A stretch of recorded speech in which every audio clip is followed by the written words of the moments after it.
동계 스포츠 강국인 러시아 선수단의 평창 올림픽 출전이 금지되면서 올림픽 흥행에 빨간불이 켜졌는데요. 그런데 성공적인 올림픽에 발목을 잡는 것 또 있습니다. 바로 바가지 요금입니다. 이른바 올림픽 요금을 만들어서 평소 4배에서 5배를 숙박비로 부른다는데 얼마나 심각한지 스포츠부 이현수 기자와 짚어보겠습니다. 어서 오세요. 안녕하세요. 네, 이 기자가 직접 평창하고 강릉 숙박업소들을 둘러본 거잖아요. 그렇게 가격이 많이 비쌉니까? 네, 실제로 올림픽이 열리는 평창 강릉 일대 숙박업소들을 한 15곳 정도 둘러봤는데요. 아무리 올림픽 기간이라지만 좀 납득하기 어려운 터무니없는 가격을 부르는 곳이 대다수였습니다. 얼마 정도를 불렀는지 한번 들어보시죠. 저는 저희 1박당 20만 원이고요. 실력으로 50만 원입니다. 1방. 더 큰 방은 69만 원. 30평형.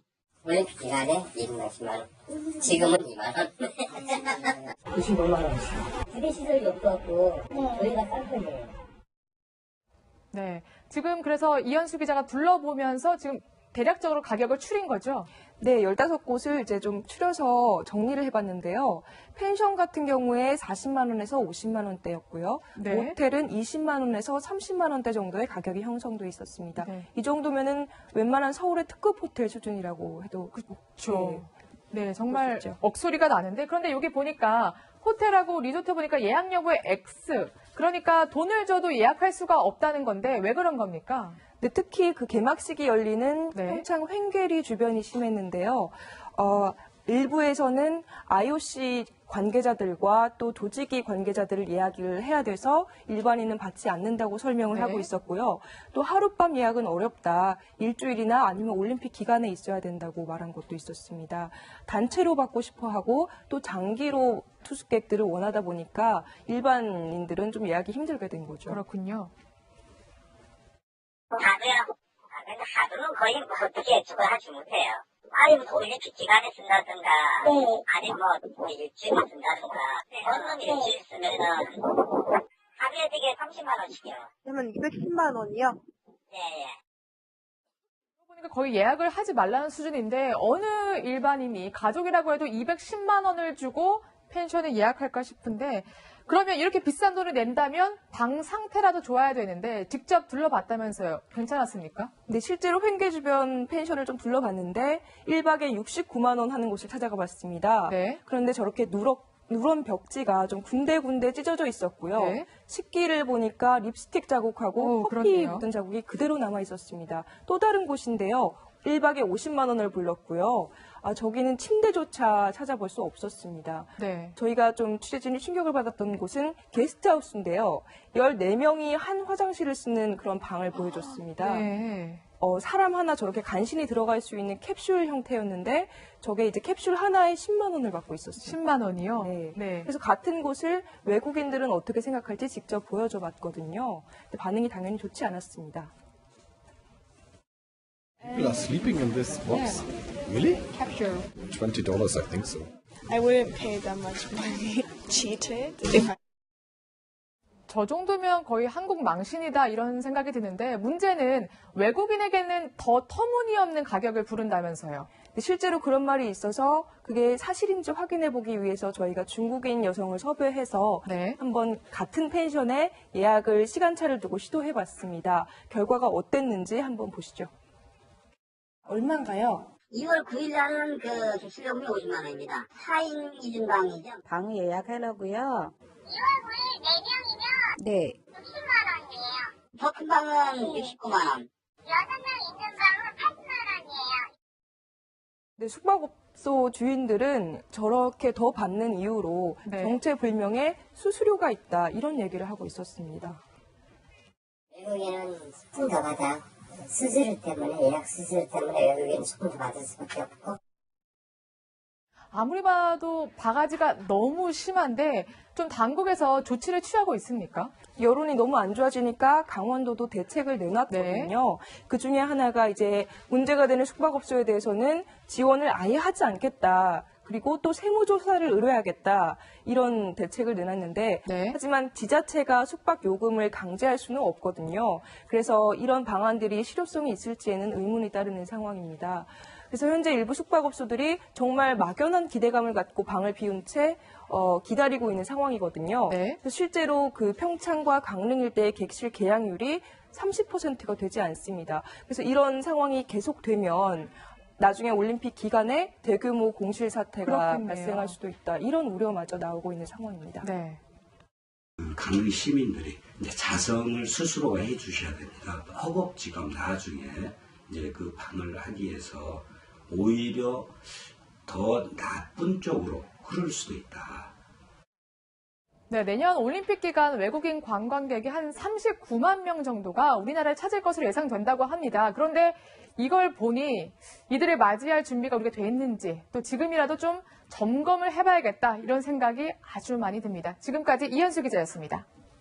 최근 기적 같은 일이 하나 알려져서 화제가 되고 있습니다. 3살 때 뇌성마비 진단을 받고 13년 동안 누워 지냈던 소녀가 뇌성마비가 아닌 희귀질환 세가와병으로 한 진단을 받고 약을 복용한 지 이틀 만에 스스로 일어났다고 합니다. 자세한 이야기 나눠보기 전에 저희가 영상으로 준비했습니다. 보시겠습니다.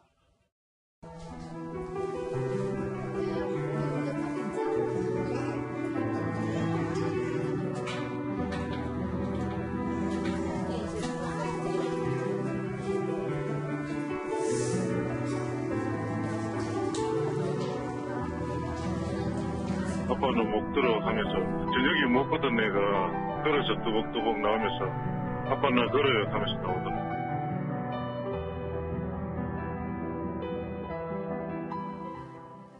네, 이 관련된 얘기 최신의 의학 전문기자 나왔습니다. 안녕하십니까? 자, 참 어떻게 보면 기적인데요. 3살 때 뇌성마비 진단을 받고 평생 휠체어 또 누워서 지냈던 소녀가 13년 만에 일어나 걸었단 말이죠. 근데 이게 기적이 아니라 오진 때문이었다면서요? 네, 참 안타까운 일인데요. 13년 동안 이 소녀의 정확한 병명을 밝혀준 병원이 없었습니다. 예. 네, 이 소녀의 아버지가 13년 동안 국내뿐만 아니라 미국, 중국까지 여러 의료기관을 다녔는데 정확히 세과병으로 진단해 준 곳이 없었고요. 예. 아예 뇌성마비다 아니면 진단 불가다 이런 판단만 내리면서 애꿎은 병원비만 계속 내게 된 셈이죠. 그러니까 3살 때는 뇌성마비 판단을 받았는데 나중에 13년 지나서 알고 보니까 그게 희귀병인 세가와병이라는 거잖아요. 네네. 이 세가와병이라는 게 어떤 병입니까? 일단 정식 이름은 도파 반응성 근육 긴장 이상이라고 하고요. 예. 이름이 세가와병인 이유는 일본 학자인 마사야 세가와가 1976년에 이 병을 발견했기 때문입니다. 예. 네, 이 이유는 신경 전달 물질의 합성에 관여하는 효소 이상으로 도파민 생성이 감소해서 발생하는 것인데요. 특정 유전자가 돌연변이로 변해서 발병하는 희귀 질환으로 볼 수 있습니다. 예. 남성보다는 여성에게 흔히 발병이 되고 소아에게 또 발병률이 높은 것으로 알려져 있습니다. 예. 굉장히 사실 이름이 좀 낯선데 그렇죠. 그러니까 그 당시에는 이제 그러니까 이거잖아요. 그러니까 그 대학병원입니다. 그동안에는 어렸을 때는 뇌성마비로 판단을 했는데 이게 나중에 돼서 발견했는데 이제 대학병원 측에서는 그 당시에는 이 세가와병이라는 게 흔치 않았고 알 수가 없었던 병이 나중에 이게 밝혀졌기 때문에 그 당시에는 우리가 알 수 없었다. 그러니까 아까 말씀하신 대로 여러 그 보호자도 여러 병원을 다녀봤지만 이 진단을 해준 데가 없었다는 거 아니겠습니까? 그렇죠. 국내에서 이 병이 알려진 것은 정말 얼마 안 됐고요. 예. 2013년도에 의학 전문지에 소개가 됐다고 하던데요. 네, 1997년 정도에 재활의학지에 소개가 되긴 했는데요. 네. 정식으로 교과서 등에 실리기 시작한 것은 2013년 정도로 그렇군요. 알려졌습니다. 예. 네. 그래서 사실 그럼 이 병을 그럼 누가 발견했느냐?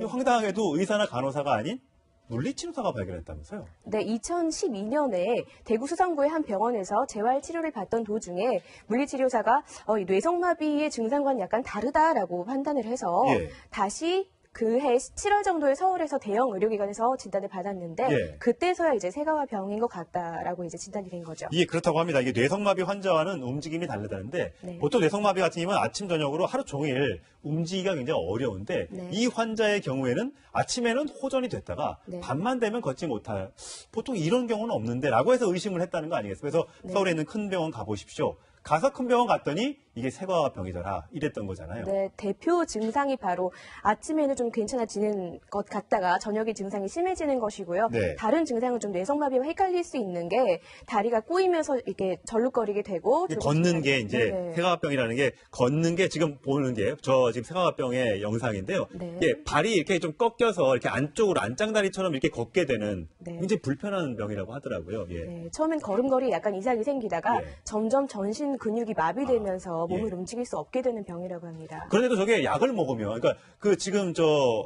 학생도 지금 20살인지 한지 넘었는데 저 여성도 결국은 뇌성마비 치료를 받다가 못 일어났는데 약 먹은 지 일주일 만에 일어났다는 거 아닙니까? 그렇죠. 이 병은 약을 복용하고 제대로 알 경우에 일주일 만에도 치료가 가능하고 이 학생의 경우에도 이틀 만에 약을 복용한 지 이틀 만에 정상적으로 걸음을 걸을 수 있게 된다고 합니다. 네. 예, 참 이게 황당한데. 근데 이렇게 따지면 의료사고 오진으로 판단이 되는데 네. 소송을 했는데 1억을 물어줘라.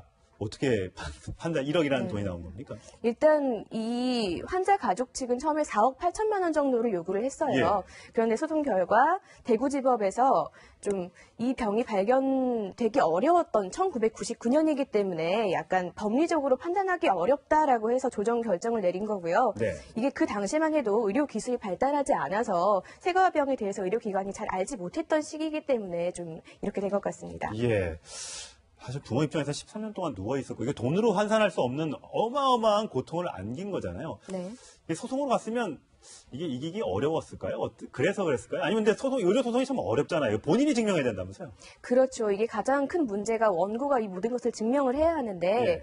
좀 병원 측이 어느 정도 과실이 있다라고 예. 얘기를 하기가 애매한 부분이 있는 거죠. 예. 만약에 그 세과병에 대해서 알아야 한다고 하면 네. 2000년대 어느 정도에 이 환자 가족은 2000년대 초반쯤은 병원이니까 알아야 하는 거 아니냐. 그러니까 중간에 처음엔 몰랐어도 네네네. 중간에 계속 그 병원에서 치료했으니까 그때는 알았어야 되는 건 아니야 이거죠? 그렇죠. 네. 그런데 병원 측은 또 입장이 다른 게 여기에 대한 임상이나 이런 것들이 많이 연구가 진행되지 않았기 때문에 정확하게 병원 측 과실이라고 할 수 없다고 맞서보게 되는 거죠. 예. 어쨌든 간에 일어나서 참 다행입니다만 이 의료사고 관련된 여러 가지 이 문제점들이 드러나고 있는 만큼 여기에 대한 제도적 개선도 좀 필요해 보입니다. 오늘 말씀 잘 들었습니다. 네. 보면서 지금 대략적으로 가격을 추린 거죠? 네, 15곳을 이제 좀 추려서 정리를 해봤는데요. 펜션 같은 경우에 40만 원에서 50만 원대였고요. 네. 모텔은 20만 원에서 30만 원대 정도의 가격이 형성돼 있었습니다. 네. 이 정도면은 웬만한 서울의 특급 호텔 수준이라고 해도 그렇죠. 네, 정말 그럴 수 있죠. 억소리가 나는데 그런데 여기 보니까 호텔하고 리조트 보니까 예약 여부의 X. 그러니까 돈을 줘도 예약할 수가 없다는 건데 왜 그런 겁니까? 네, 특히 그 개막식이 열리는 네. 평창 횡계리 주변이 심했는데요. 일부에서는 IOC 관계자들과 또 조직위 관계자들을 예약을 해야 돼서 일반인은 받지 않는다고 설명을 네. 하고 있었고요. 또 하룻밤 예약은 어렵다. 일주일이나 아니면 올림픽 기간에 있어야 된다고 말한 것도 있었습니다. 단체로 받고 싶어 하고 또 장기로 투숙객들을 원하다 보니까 일반인들은 좀 예약이 힘들게 된 거죠. 그렇군요. 하도요. 근데 하도는 거의 뭐 어떻게 저거 하지 못해요.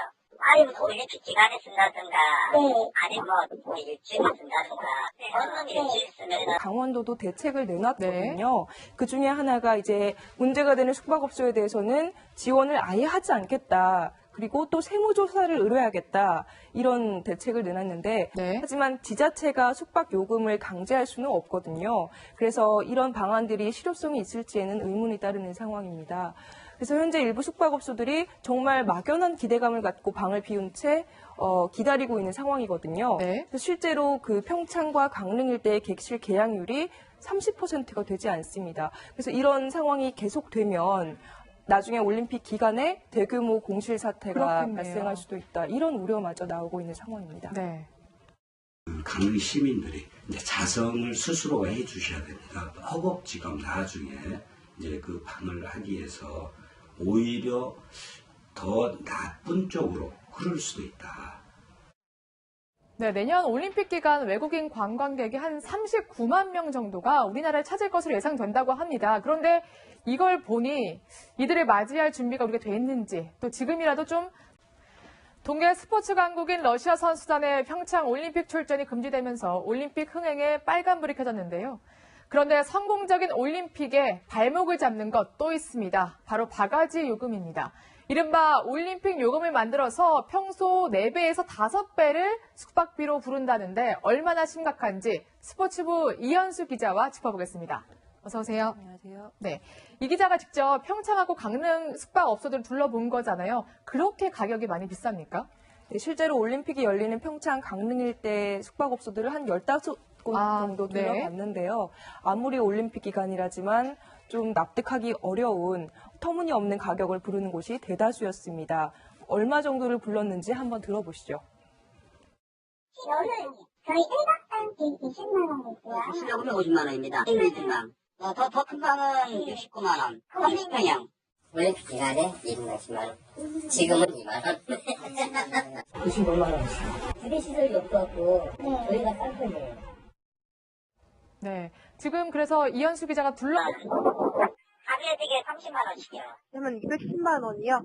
예, 예. 보니까 거의 예약을 하지 말라는 수준인데 어느 일반인이 가족이라고 해도 210만 원을 주고 펜션을 예약할까 싶은데 그러면 이렇게 비싼 돈을 낸다면 방 상태라도 좋아야 되는데 직접 둘러봤다면서요. 괜찮았습니까? 네, 실제로 횡계 주변 펜션을 좀 둘러봤는데 1박에 69만 원 하는 곳을 찾아가 봤습니다. 네. 그런데 저렇게 누런 벽지가 좀 군데군데 찢어져 있었고요. 네. 식기를 보니까 립스틱 자국하고 커피 그렇네요. 묻은 자국이 그대로 남아 있었습니다. 또 다른 곳인데요. 1박에 50만 원을 불렀고요. 저기는 침대조차 찾아볼 수 없었습니다. 네. 저희가 좀 취재진이 충격을 받았던 곳은 게스트하우스인데요. 14명이 한 화장실을 쓰는 그런 방을 보여줬습니다. 네. 사람 하나 저렇게 간신히 들어갈 수 있는 캡슐 형태였는데 저게 이제 캡슐 하나에 10만 원을 받고 있었습니다. 10만 원이요? 네. 그래서 같은 곳을 외국인들은 어떻게 생각할지 직접 보여줘 봤거든요. 근데 반응이 당연히 좋지 않았습니다. People are sleeping in this box. Really? Capture. $20, I think so. I wouldn't pay that much money. Cheated. If I 저 정도면 거의 한국 망신이다 이런 생각이 드는데 문제는 외국인에게는 더 터무니없는 가격을 부른다면서요. 실제로 그런 말이 있어서 그게 사실인지 확인해 보기 위해서 저희가 중국인 여성을 섭외해서 네. 한번 같은 펜션에 예약을 시간차를 두고 시도해 봤습니다. 결과가 어땠는지 한번 보시죠. 얼마인가요? 2월 9일 날은 그 수령금이 50만 원입니다. 4인 1인방이죠. 방 예약하려고요. 2월 9일 4명이면 네. 60만 원이에요. 더 큰 방은 69만 원. 6명 있는 방은 80만 원이에요. 네, 숙박업소 주인들은 저렇게 더 받는 이유로 네. 정체불명의 수수료가 있다 이런 얘기를 하고 있었습니다. 외국인은 조금 더 받아. 수수료 때문에, 예약 수수료 때문에 외국인은 조금 더 받을 수밖에 없고. 아무리 봐도 바가지가 너무 심한데 좀 당국에서 조치를 취하고 있습니까? 여론이 너무 안 좋아지니까